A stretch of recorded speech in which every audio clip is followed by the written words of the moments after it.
This podcast is brought to you by Audible.com. You, yes, you, can go to www.audibletrial.com/TNRL, This Non-Religious Life. And there you can sign up for a free 30-day trial. And with that 30-day trial, you get a free audio download. It's free, free, free, free. Free stuff. Who doesn't love that? At Audible.com, they have over 100,000 downloadable titles to choose from for your MP3, whatever device. If you have it, it'll play on it. That's www.audibletrial.com/TNRL for your free 30-day trial and free audio download. Take it away, Jason. It's good. This is his show. Oh. This guy out here. I thought I was a good Christian. Jesus died on a cross. I go to church every Sunday. This guy out here. Then I read that it's Jesus died on a cross for a rotten hooker. I thought I was a good Christian. I go to church every Sunday. I thought I was a good Christian. I go to church every Sunday. I'm a very religious person. I thought I was a good Christian. The very lies the serpent told to Eve in the Garden of Eden. Garden of Eden. Garden of Eden. The gospel of Jesus Christ spreads confusion and promotes lies. The gospel of Jesus Christ spreads confusion and promotes lies. The gospel of Jesus Christ spreads confusion and promotes lies. The gospel of Jesus Christ spreads confusion and promotes lies. The gospel of Jesus Christ spreads confusion and Oh, welcome back, everyone. It's Thursday, December 27th, I like how you just went 2012. with it. Wow, we're rusty. We've been gone for 2 months now, almost. Yeah, Has it been? it's too long. Maybe actually a little longer than that, almost 3 months. But I gotta say, thank you for just going with it. Thank you for just going with it, because I don't know if I Yeah. could have done that again. I don't know if you're aware that was probably like, it seemed like take 37, but it was probably only It like was take 4. 37, but we need to go. Let's do the show. We'll fix it in post-production. No, we won't. Let's do the show. Go. So we've been gone for almost 3 months now. A lot of crazy shakeups. Now we're all on the West Coast. Whoop, So whoop. I'm down here in LA. We got Bob and Jason all the way up in the Bay Area. So all the way up, not over this time. Nope, not over. Up. Because north is up. It is up. Yep. What we have so much stuff to talk about. There have been a lot of things happening. Oh, God, We once again missed the end of the world. Damn it. You know, the Earth was not smashed by Nibiru. It did not explode because of volcanoes caused by galactic alignment. Not even an The earthquake. Humanity did not ascend to a higher plane of consciousness. Basically all of the bullshit we've been hearing our entire lives has turned out to be, guess what? Bogus. Nothing. So as far as prediction goes, I think we're doing good. We're 2 for 2. You're We've right. called bullshit on 2 end of the world. 3 for predictions. 3 for 3. That's right. Because don't forget the May 21st guys. They moved their prediction back.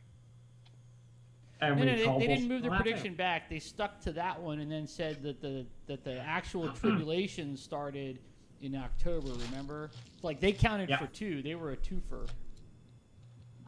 Yes.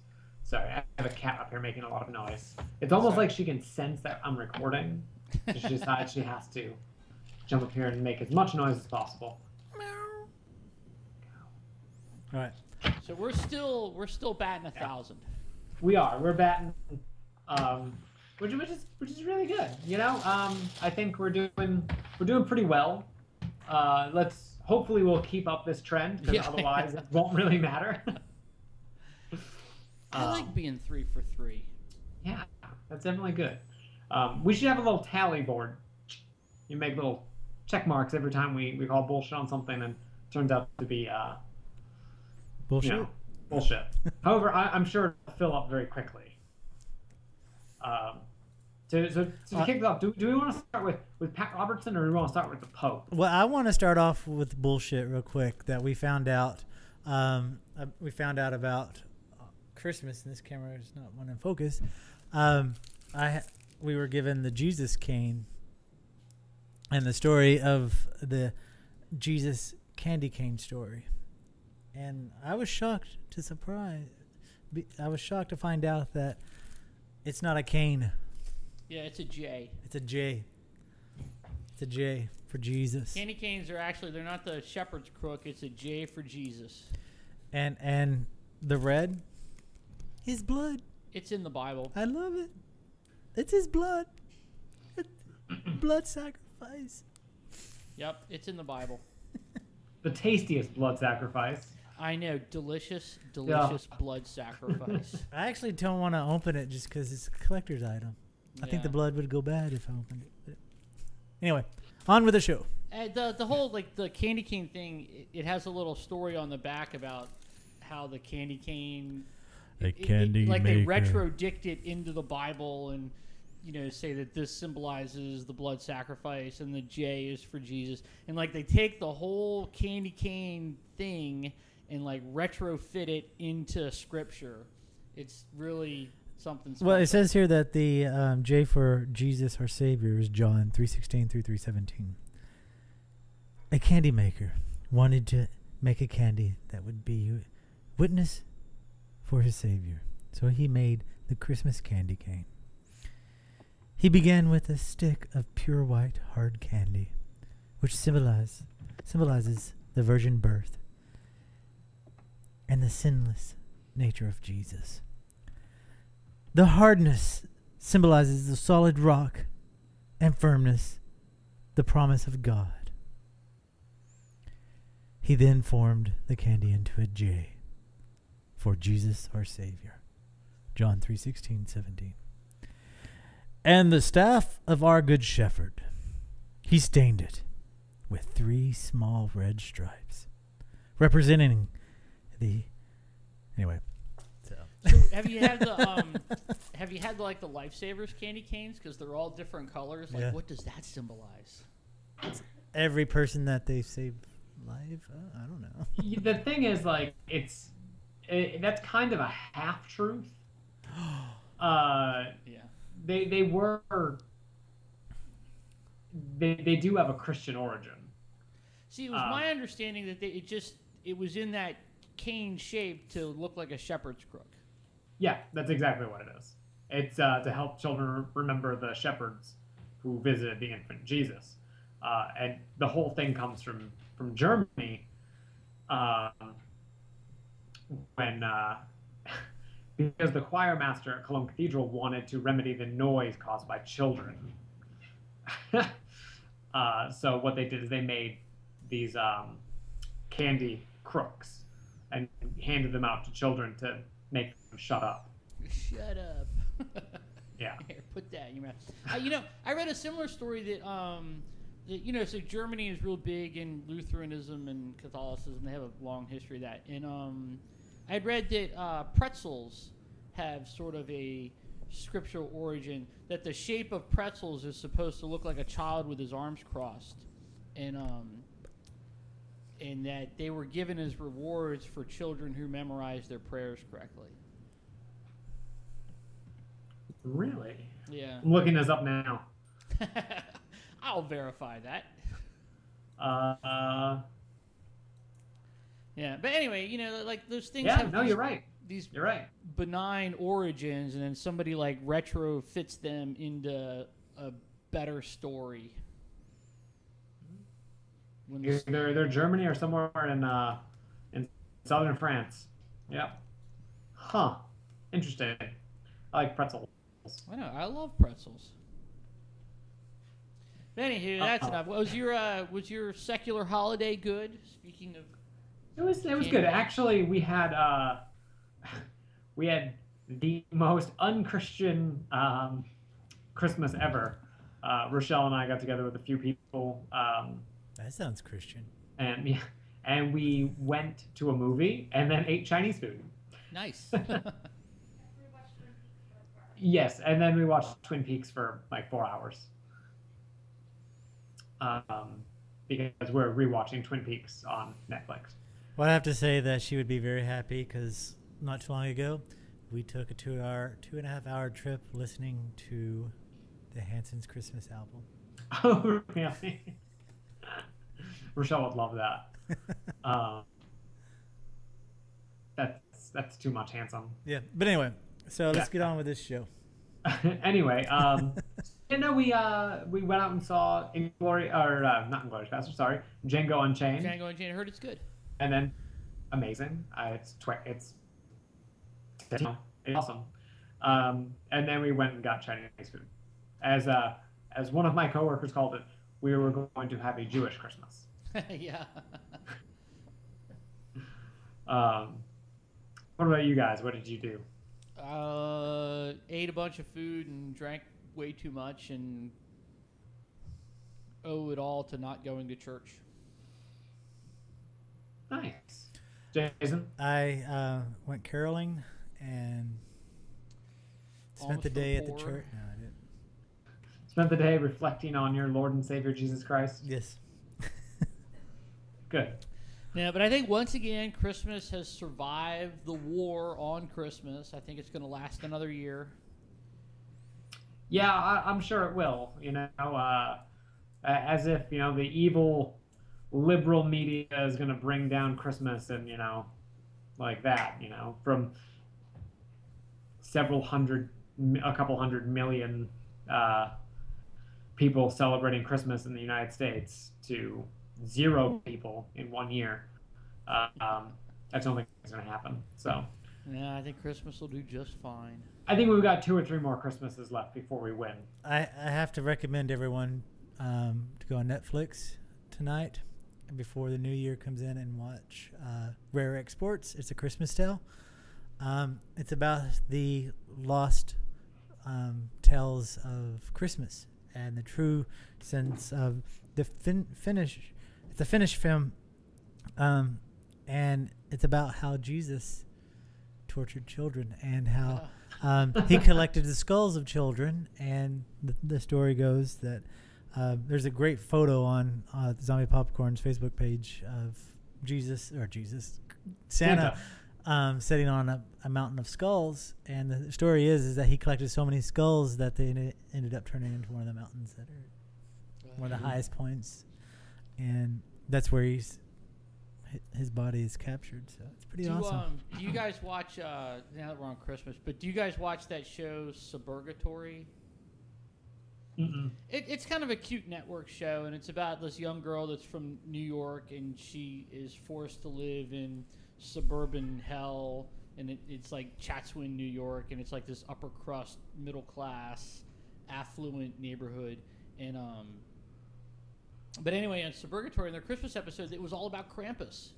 I love Krampus. Which was awesome. I love Krampus. To our viewers who don't know who Krampus is, take a moment and Google Krampus. This goes on the pop. Krampus is the best story ever. It's awesome. It's my favorite part about Christmas. Aside from the poop log, Yeah, right. you gotta love the poop log. And if you don't know about any of this, just go to zombiepopcorn.com. There's a little search bar. Just search for it, and you'll find all about it. Just for Krampus. Yeah, so and it poop was log. refreshing to see Krampus has like made it into the mainstream now. Krampus is it was on a network TV show. Yeah, that's awesome. I love Krampus. You know what other folklore creatures made it in the news? The Pope. The Pope? So we're going to start out with the Pope? Yeah. All right. I didn't get a chance to actually read the full article. So if one of you guys wants to lead off, then we can sort of talk about it. We planned this yesterday. So the gist of it is the Pope has doubled down on I love it when religious groups double down. Like that's the best metaphor ever. No whammies, I know it all no to whammies. you, Ken. They double down. And so the Pope has doubled down on his stance on gay marriage. And he's doubled down on it so much, in fact, that he's enlisting other religious groups to join him in the battle to oppose gay marriage. So, like, I just imagine the Pope sitting down with all of the Hasidic Jews and the rabbis and the imams and the any other religious leader. If they're opposed to gay marriage, they're on the same side as the Pope. The enemy of my enemy is my friend. Well, a I quote was from just about to say that, actually. The enemy of my enemy is my friend. It's such... Oh, God. It's nauseating. Whoa, hey. Sorry. My cat is, like, batting at my face. And it just shows how desperate they are. When Catholicism is reaching out to Islam to support them on an issue...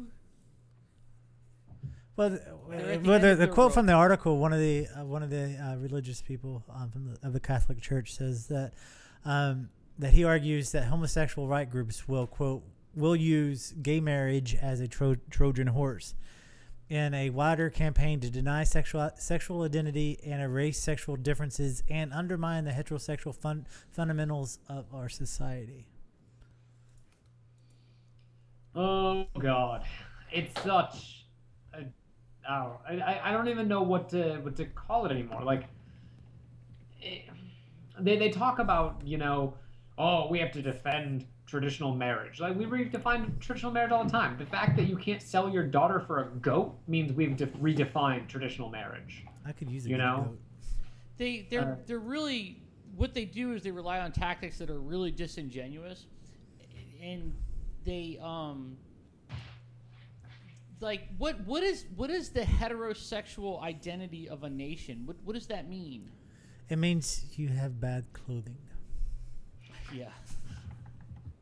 I mean, I don't understand. Like what the heterosexual identity of a nation, does that mean that they prefer women in the home, in the kitchen, raising children, and that women don't belong in the workplace? Is that what he's insinuating? Because that's what it seems like. It could be something as ridiculous as that, like heteronormativity and like traditional gender roles, and I mean, essentially bringing us back to like 1940s sort of like you know, woman by the, like, in the kitchen next to the sink with no shoes on, pregnant, you know, and the man's off, I don't know, doing something in a mill somewhere. Yeah. It's like He's welding. It's the Stepford Wives, but in real world. Yeah. It's really bad. And then there's a guy in that article. What was that article published? It was in Reuters. Yeah. It was in Reuters, yeah. And they mentioned an article, I don't know if it was like a white paper or some journal article that was written by this guy who's like the head rabbi of somewhere. And gay marriage, parenthood, and adoptions. Yeah, we often forget to say. He has an article, a journal article that's very critical of gay marriage, and they're holding that up as evidence that gay or same-sex parenting is bad, when the vast consensus of the scientific community says that same-sex parenting is fine. Look, this biased article by this guy who is completely unaccredited to write on the subject, right, and is contradicting all of the established data by the scientific community, says we're right. Yeah, that's pretty much way to sum it up. Yeah. I mean, and you said you didn't read it. Yeah, I mean, it's the, you know, ignore what's in my left hand, pay attention over here. It's a sleight of hand trick. They're trying to draw attention away from the fact that the entire scientific community agrees that, you know, there's absolutely no credit to the idea that you need to live in a heteronormative family to have children who are raised to be well-adjusted. Actually, it's quite the opposite. Children raised in like homosexual families with two mothers, or, you know, two female parents or two male parents, end up usually being better adjusted than I saw something about that too, and it was particularly for lesbian couples, that their children of lesbian parents who were same-sex parents, they seem to have a slight advantage, although that in itself is a little contested. Like they have to. We're still waiting on the jury to come out on that, but that was somebody put that forth, and it's being evaluated. And I looked for it, and I didn't find it in time. But what I did find was a statement by New York University where they said that rarely is there as much consensus in any area of social sciences as in the case of gay parenting, which is why the American Academy of Pediatrics and all the major professional organizations with expertise in child welfare have issued reports and resolutions in support of gay and lesbian parental rights. The scientific community stands on that side of the fence. Yeah. And you know, they don't. You know what? That's the best part about the scientific community. They don't care. They just. You mean follow the evil scientists don't have an agenda? Is that what you're saying, Bob? Yeah. There's no agenda. They're not pushing a political point. Yeah, I'm being punished. I mean, I honestly think that it would make sense that children from same-sex parents would be better adjusted for two reasons. One, those children are going to be raised in households that are going to face adversity, and they're going to be taught to be more accepting. Two, they're going to be generally always in families that want children rather than families that have children. Yeah. You know, like adoption process is a pain in the ass. Like it's a rigorous process. And I mean, if they're adopting, which I mean, granted, we could say, you know, same-sex parents might have children from, you know, former relationships that were heterosexual relationships, but I just find that, you know, if not one, then the other. And it would make sense, but I mean, as with all social sciences, it's a slew of factors, really. Well, what I read was that the major factor was that there's harmony between the parental units, like the requirements were, or the factors that had the best outcome was that you had two parental units, they worked together, they were in a loving relationship, and there was harmony between the two. That's it. It didn't matter whether it was men and men or women and women or men and women. It didn't matter. All you had to have was two that worked together as one. And yeah, and I mean, that would definitely play into the fact that these are families that want children rather than families that simply have children. You know, well-planned families tend to be more harmonious than... Well, isn't that the key word there, that you have to have a harmonious family? Because without that, it doesn't matter who the families are. You're going to have you increase the chances of having bad children or bad scenarios. Yeah, and you know, non-harmonious same-sex couples are going to be less likely to be approved for things like adoption. So, that's a but good like point, I said, though, social right? science it's a slew of factors, really. That would mean that, like, you know, like if a same-sex couple, like if it was a same-sex male couple that's trying to adopt, they have to go through the gamut to adopt, which isn't easy, and you said it's rigorous. So that whole cohort is self-selecting for being successful. Yeah, absolutely. I mean, like I said, I mean, adoption is hard. It's a very rigorous process. A lot of people try to adopt and can't. They're not allowed. You know, anything from they work too much to they're just seen as not being suitable parents. And I mean, a lot of good people get denied for reasons that are almost superfluous.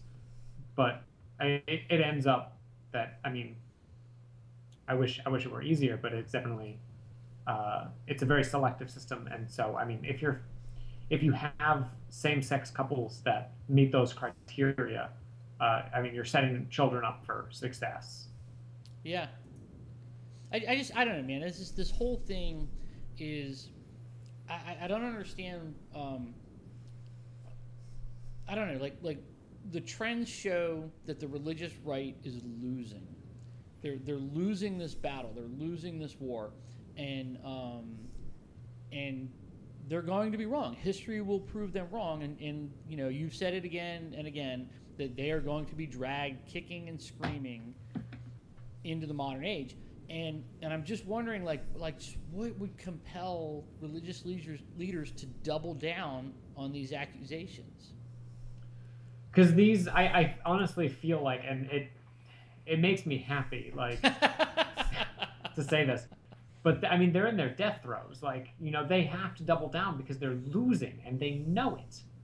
You know, like hand over fist. These people are, they have to team up and, you know, fucking gather together to try and like really like gang up to win, because I mean, they're just getting beat sorely. You know, I mean, in the past century, what have we done? You know, we've gotten rid of segregation. We've, you know, I mean, we've largely advanced causes for children and women and people of color and people of other religious backgrounds. And I mean, these are all things that were traditionally opposed by, you know, the religious right.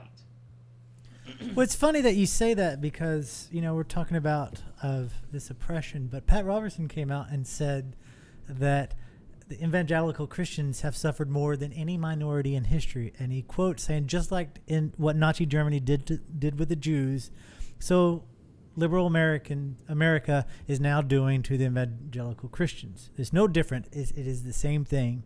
It is happening all over again, is what he's saying. So yeah. So it's not. Let me finish that. It's happening all over again. It is the Democratic Congress, the liberal-based media, and the homosexuals who want to destroy the Christians. Wholesale abuse and discrimination, and the worst bigotry directed towards any group in America today, more terrible than anything suffered by any minority in history. What a crock of shit. Wait, but this is, if they believe this is why they're doubling down. This is, I mean, if they... Yeah.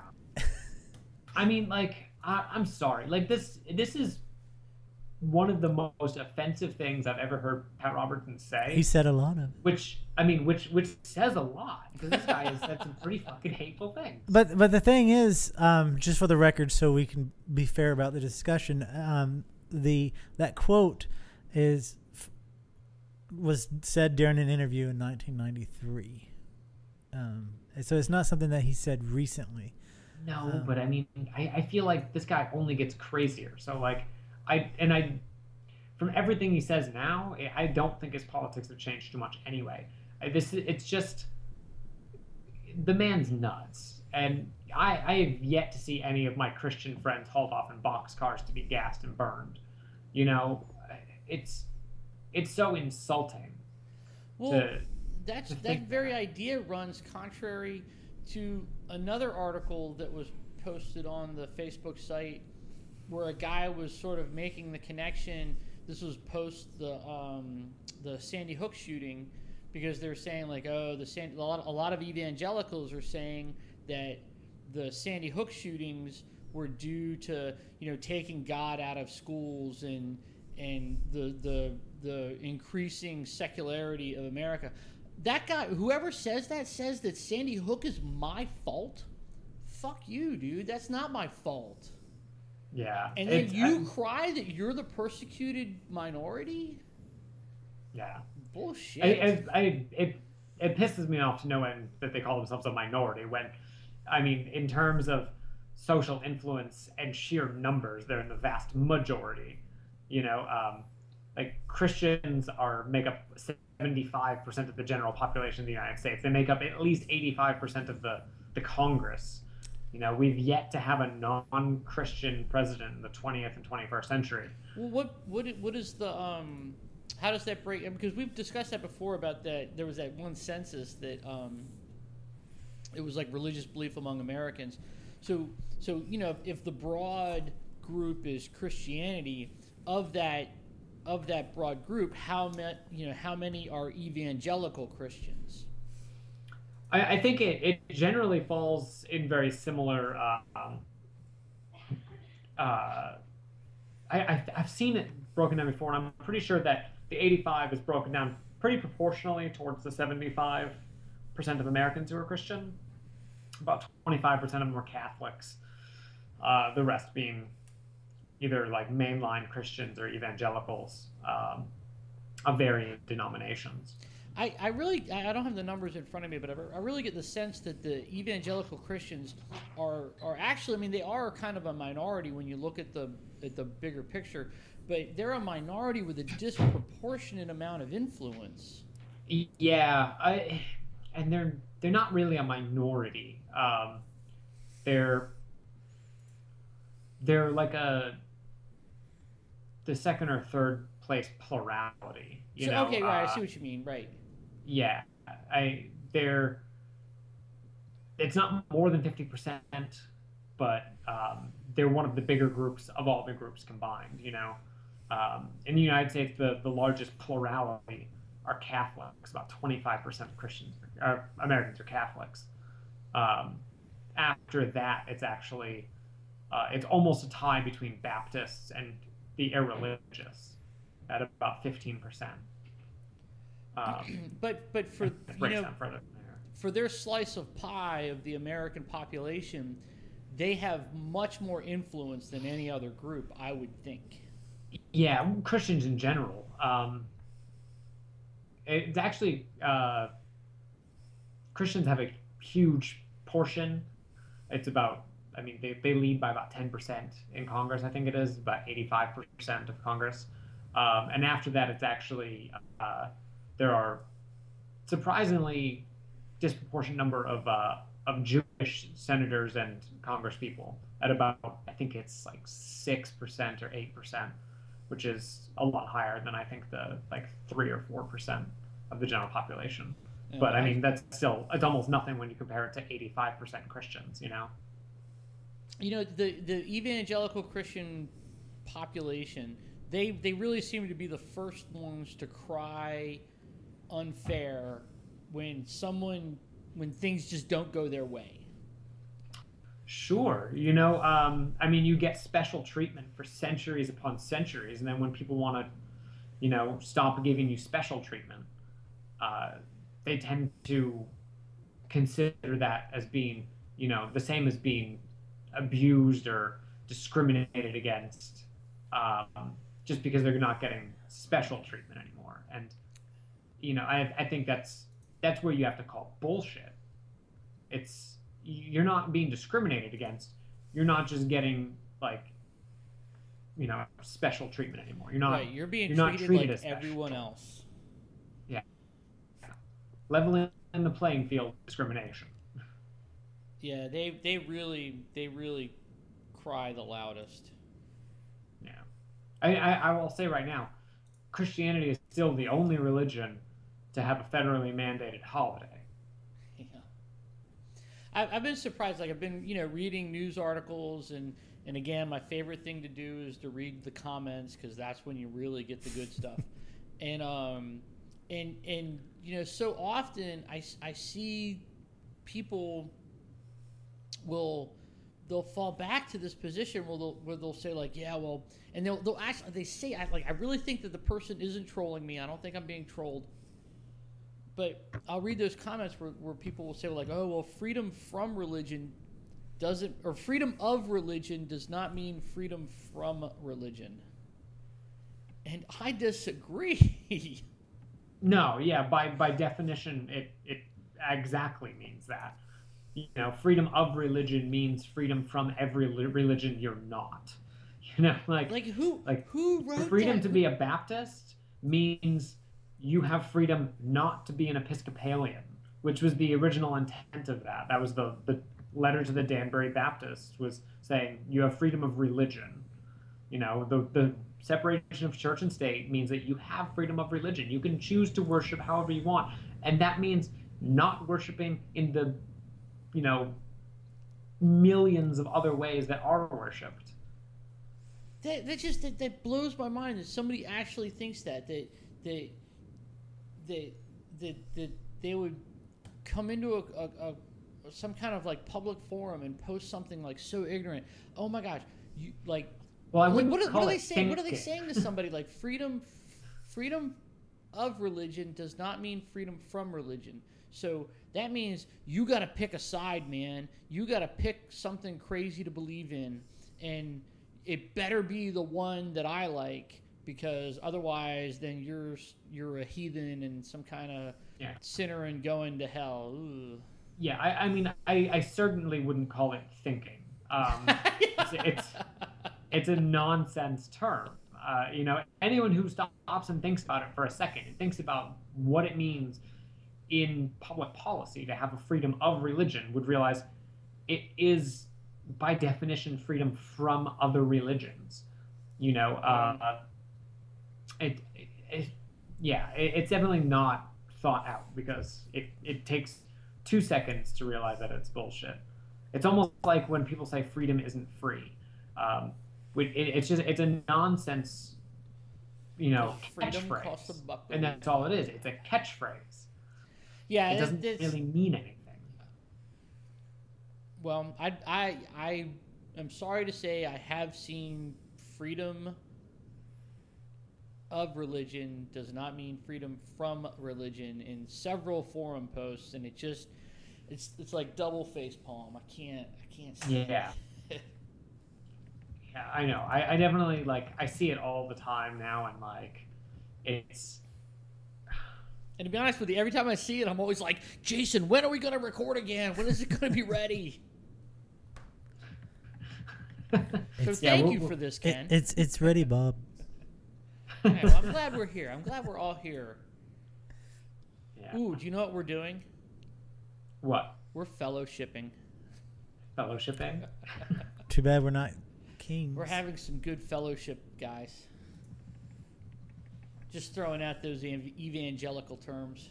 Yeah. Oh, God. Has some really good fellowshipping on Thursday night, guys. Oh. I mean, we could call it Bible study. Yeah. No, I'm going to call it anger management. Anger management. Yeah. Therapy. This is where we vent and let the general public decide what to think of it. So I have missed this, man. I have missed this so much. Yeah, I know. You know, it's been crazy. I know, like, I've been transitioning to a new position, and you know, so is Jason. I'm sure. So you have, you know, moving across the country is no easy task, and then putting this off for almost 3 full months. But we're back, and now we'll have our weekly rant sessions. And When was our last record day in on the East Coast? It was like the week we left Norfolk September 17th. Maybe it was over 3 months then. So September, October, November. It's been more than 3 months. I know. I started my new position in October, so. Yeah. And I was in Iceland into October, but I came over here in September and went back mid-October, and then came back from Iceland. And the day I flew out was the day you started driving. Yeah. Man, that's crazy. So now we're all on the East Coast. So there's none of those mornings where me and Jason are bright and fresh and ready to go, and Ken's dragging ass at 6 o'clock in the morning. Yeah, 6 in the morning at my time. Oh my gosh! Sometimes earlier. I would have to get up well before those. You know. Yeah. No. Thankfully, I'm back on a normal, really, like, nice Monday to Friday. I 7:30 in the morning to 4 p.m. schedule, but we trained you for that. Yeah, seriously. I am living on the West Coast and working, generally speaking, an East Coast time schedule, but I mean, that's what happens when, you know, our other 2 offices are on the East Coast. So. Yeah, well, I'm living in Pacific time, and I talk to my family, and they're on the East Coast. I'm like, wow, you live in the future. Yeah, right. Well, it's like, you know, when December 21st, 2012 rolled around, and we're all expecting the end of the world, and it hit New Zealand first, you know? And it's like, oh my God.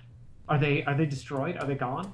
Did Nibiru swing by New Zealand and steal all the Kiwis, and it didn't happen. And you know what I say? I was saying this for a little while. I didn't really try to predict the future when they sure as hell didn't see the Spanish coming. So yeah. So that makes me wonder, like, what the thinking of these grandiose predictions. Like, what's the next big prediction? Like, what's the next big doomsday event that we'll call bullshit on and 2050 probably? And inevitably be right. 2050, because I think that's when Galileo said that the world would probably end. Are we going to be doing a show then? Oh, I hope. Maybe it's 2150. Oh, do you think by then we could actually get paid for it? That would be awesome. That would be awesome. I will never tell you. We've got a... It's a few more decades, guys. Dare to dream. Yeah. I'm fine doing it for free. It's nice. It's psychologically satisfying. Well, that's like what's that guy, the New York photographer? I forget his name, but he said, remember, as long as they're not paying you, they can't tell you what to do. Tell that to Jason. Yeah.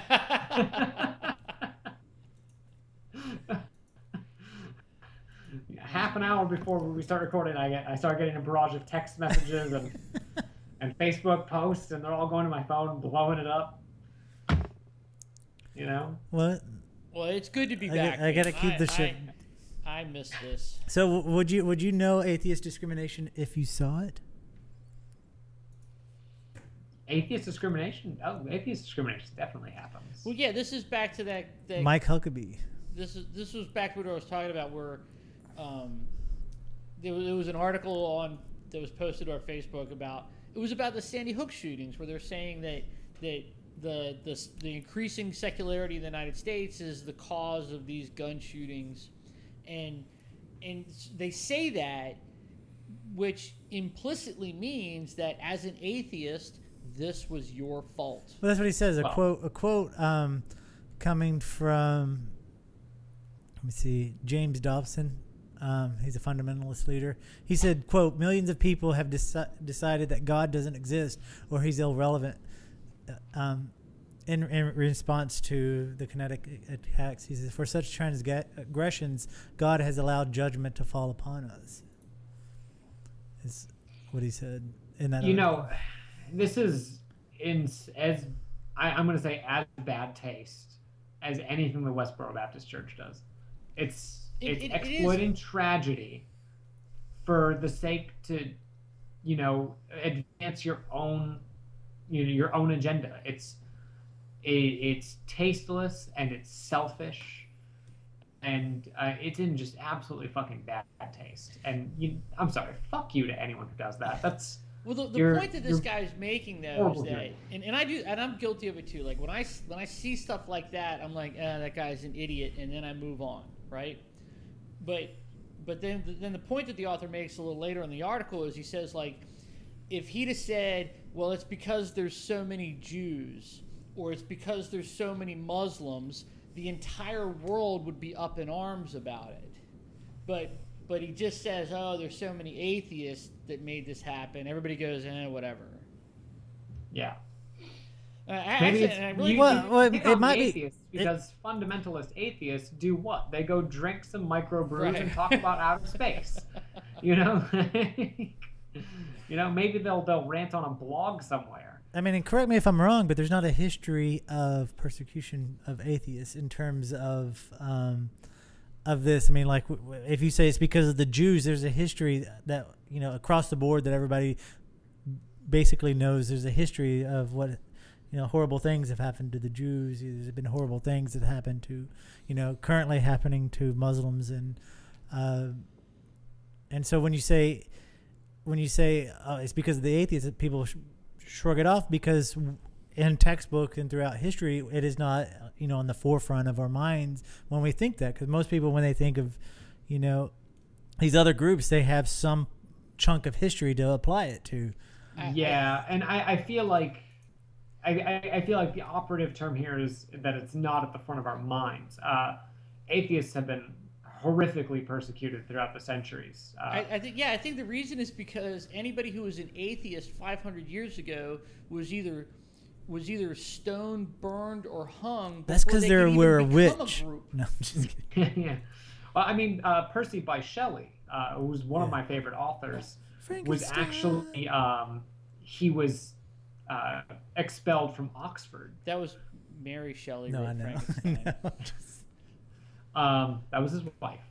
But Percy by Shelley was kicked out of Oxford for writing some treatise on why you should be an atheist.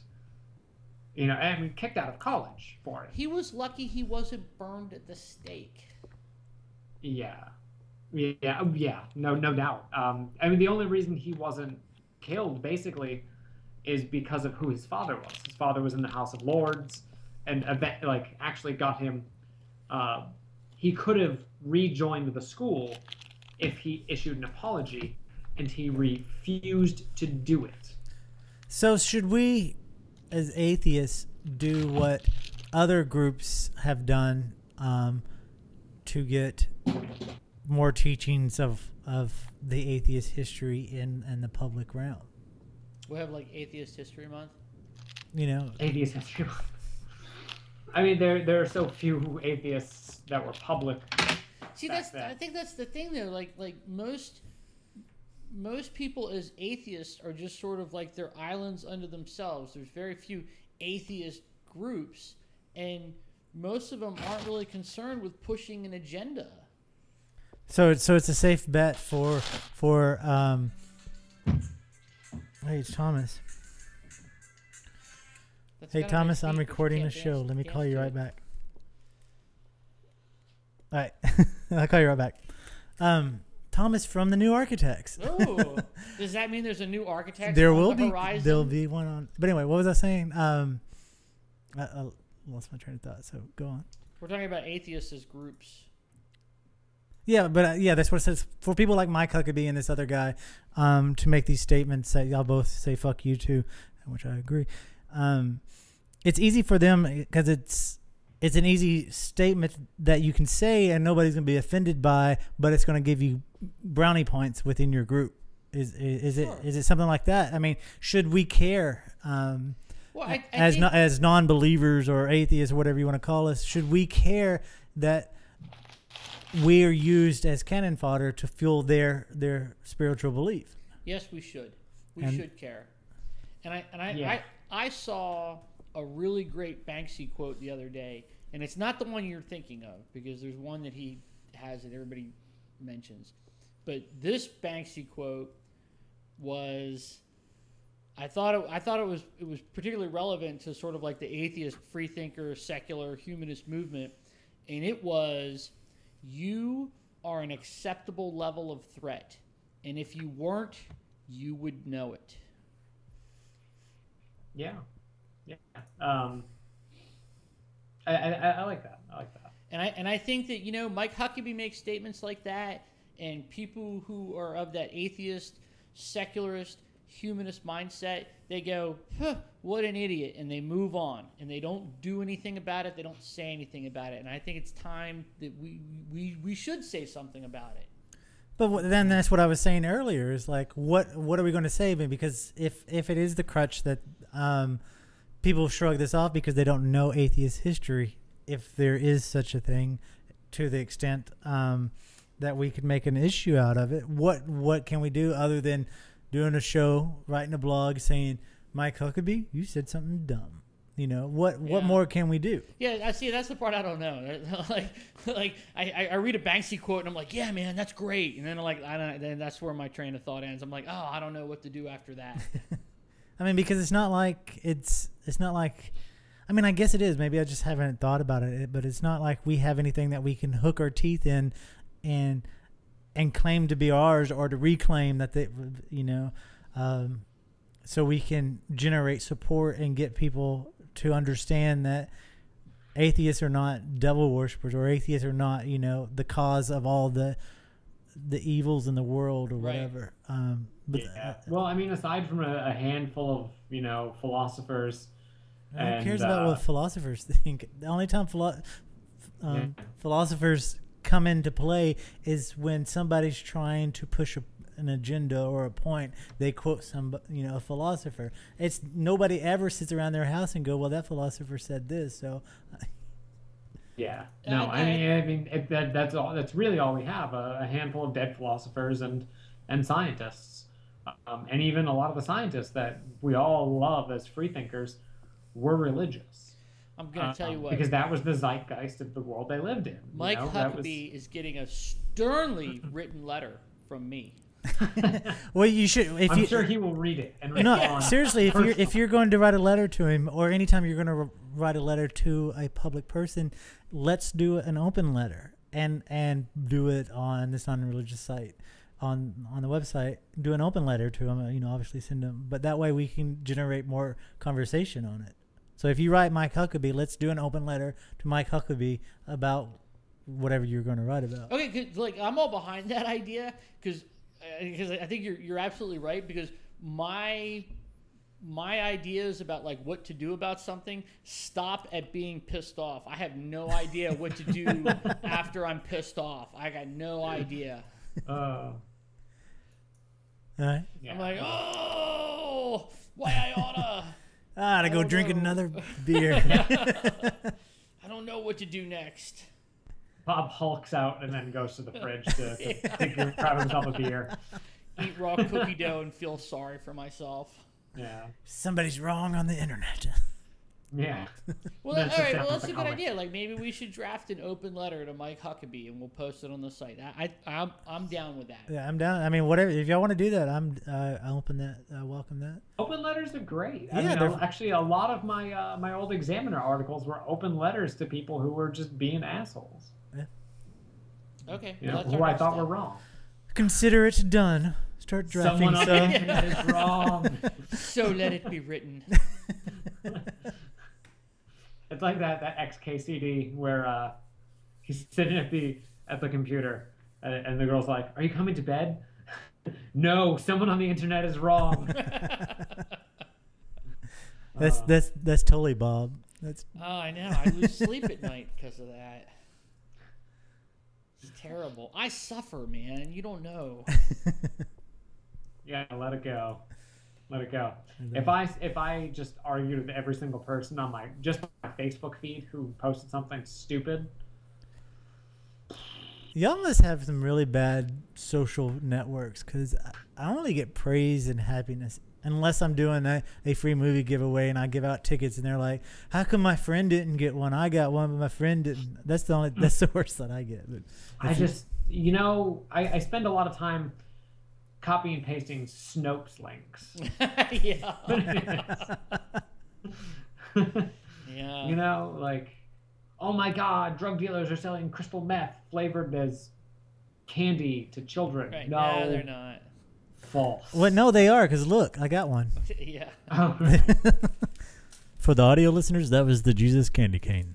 Yeah, dude, you don't know, man. The last 3 months, I've had to like restrain myself. I'm like, I see these Facebook arguments pop up, and I'm like, oh, I'm gonna type something, and I have literally spent more than an hour typing something that's well thought out and researched, and then I delete it all and walk away. Well, now you have an open letter for them, so you don't ever have to delete We'll it. have to do that. We'll have to write that open letter about how we're pissed off, because I don't know what to do before that or after that. All right. I want to be more than just pissed off. Well, listeners, stay tuned. Yeah. You want to take us out, Ken? How it goes. Yeah. Wow, it's been a while. So let me actually open my doc. If you guys want to finish off your rant about open letters. Yep, done. I just realized I need to do something. He was looking to buy some time. I'm gonna try and be more than just pissed off. You're going to be pissed off with an ink pen. Or that he used to always say, it's better than being pissed on. I don't know. It's. Oh. Yeah. You Being always a- make it weird. All right. Being a smart ass is always better than being a dumb shit. He types heavy. What's that? Oh yeah, sorry. Man, Ken, I thought you would be prepared. Man, You had what- 3 we months to had 3 prepare. I thought I was prepared. I forgot what I got to do here. I'll do it. Thank you. Well, thank you for listening to This Non-Religious Life, hosted by Ken, Bob, and Jason. If you have any questions or comments, feel free to give us a call at 757-337-2195 or drop us an email at nonreligious@zombie-popcorn.com. And if you're feeling social, get on the network and hit us up with Facebook and Google+. We are there, and so are you. So let's be friends. Have a good night. Oh, we need a good night catchphrase. I like that. We're there, and so are you. All right. We should Bye. come up with a catchphrase. Later. Hey, good night. Bye. Good to be back. Thanks.